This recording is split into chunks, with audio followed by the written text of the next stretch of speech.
evening, ladies and gentlemen. This is a special treat. We are broadcasting live during the summit on day 3 in the evening because our guest speaker, our expert today, is a busy woman and she's with many children throughout the day. So welcome, Kari Routledge. She is an elementary school teacher and has been for 31 years. And you know, something, Kari, that I loved reading your bio is you've done a lot of training in the area of literacy. Do you want to tell us a little bit about that? Sure. So I'm one of those, I call myself a nerdy teacher. I absolutely love professional development. And so I'm always seeking out anything, to better myself, to, what's new, what's working for kids, what has changed. And so I've done a lot with the state of Michigan. I was working on a social studies project, both statewide, and then it went nationwide with some project-based learning social studies and how to really make it interesting, more project-based than assessment or packets or just reading from a book and answering questions. And then our units were published with the National Social Studies Conference in Washington, D.C. one year. So that was a great thing. Yeah. And then I also spent some time teaching at a school with a high ELL population. And so did a lot of work through Oakland schools with just like front loading those kids with social studies and science information, a lot of visual things to really help them to understand, writing units that really had them active and being able to learn. And then also spent a week in New York City one summer with the teachers college reading and writing project, which was just an unbelievable experience. And then also have done some things over in the Grand Rapids area, continuing that work too. Fantastic. Now in New York City, was that a Lucy Calkins thing? It was, absolutely. Did you meet Lucy Calkins? I have, yes. I mean, I saw her live, not necessarily, super close face to face, but yeah, she is the guru of reading and writing. No mistake. She is. So for those of you tuning in, Kari is going to take all of that training and she's going to give us the Cliff Notes tonight. Kari and I were talking a little bit beforehand, and both of us, I was an educator for just over 10 years, and both of us have the experience in the training in literacy. And for those of you out there listening, I know we have educators, caregivers, and parents listening. For those educators, great. I know you know what this is all about, but for the parents and caregivers, literacy is very powerful. It's important for kids to know, and there's so many different things kids can get out of it. So let's jump in, Kari, and let's tell them your title topic is Teaching Character Education with Picture Book. So let's start with picking the best books to promote discussion among students. You're on. Okay. So that's another thing too. I am constantly on the lookout for, great books, and, whether it's myself going to the library, going to the bookstore, following librarians and other teachers on Twitter, my to be read pile, is just huge, and it's just never ending. And I really, feel like you can use literature through every subject all day long. But one thing I think that's really important though too is there's no right or wrong book to use. And I think it just comes time when, depending on what's happening in your classroom. And so while I think character education is huge and very important, I'm not a fan of it being like a curriculum.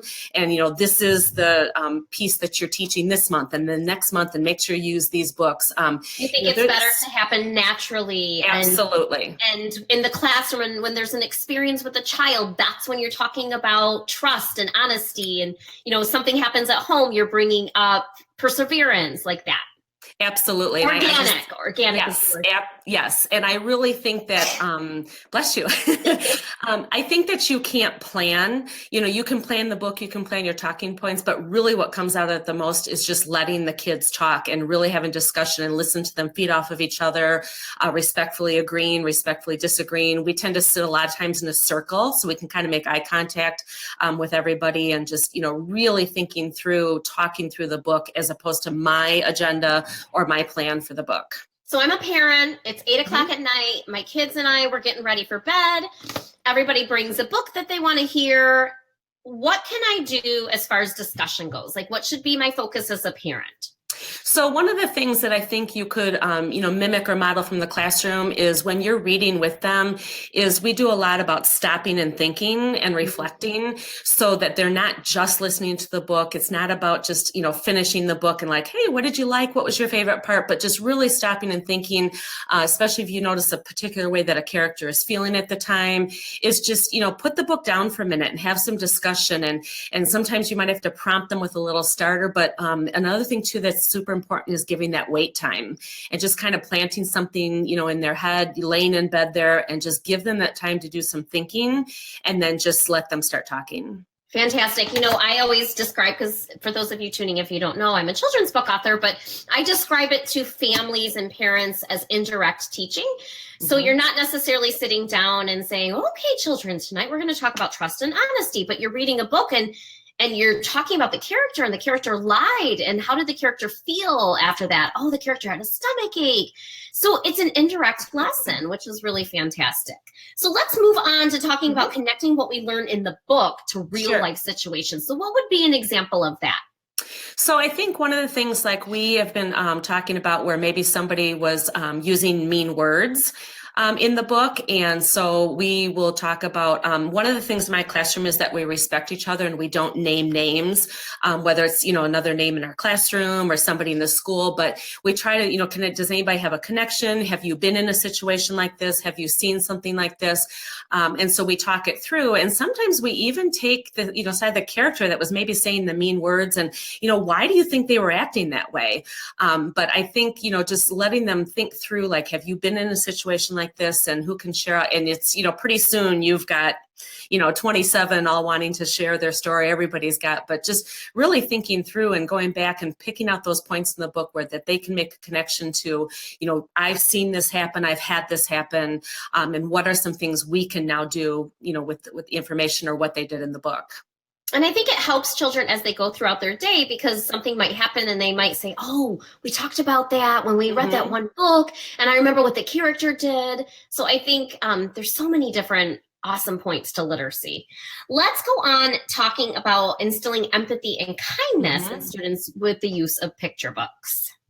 So I think empathy is, I love the word and using it with the kids and really helping them to explain what it is. And one of the activities that we do a lot with the books that we're reading, it's called Step Inside. And so what you do is you kind of assume, you pick a character from the book and you take them on. So, what are you thinking? What are you wondering? Instead of us, because sometimes we can get away from the book because we want to start sharing all our personal experiences. And I had an aunt, Sally. I have a dog. So we do the stepping inside, so they get to pick a character, and then they talk almost as if they are, that character. And, and so it's like, I think, I'm wondering, I feel, I noticed. And so they really take on the character. And we talk a lot about empathy in the classroom when we're reading, like, why do you think they reacted that way? And why do you think they were, feeling that way? And put yourself in their place. And we talk about, when you cry in a book, and I've cried in front of my kids, reading a book, and I tell them, because you're really feeling what's happening to them, and really, there's an understanding, maybe a connection, you've been through the same thing. And I just feel like in a world today, we really want them to develop, I think it's a fabulous, character trait that they're going to take through their life. So can you remember the book that you cried in, one of them? Well, I always cry in The Adventures of Edward Tulane. And I don't know if A Miraculous Adventure, I think it's Kate DiCamillo, and there's a chapter in there that I always have to kind of like give myself that pep talk before I start reading, because there's a little girl that there's a death in the story, and it's just really hard to, kind of get through. And I know a few years ago when my dad died, it was a very difficult time, especially that fall, where in reading, because it just, my emotions were kind of raw. Absolutely. Yeah.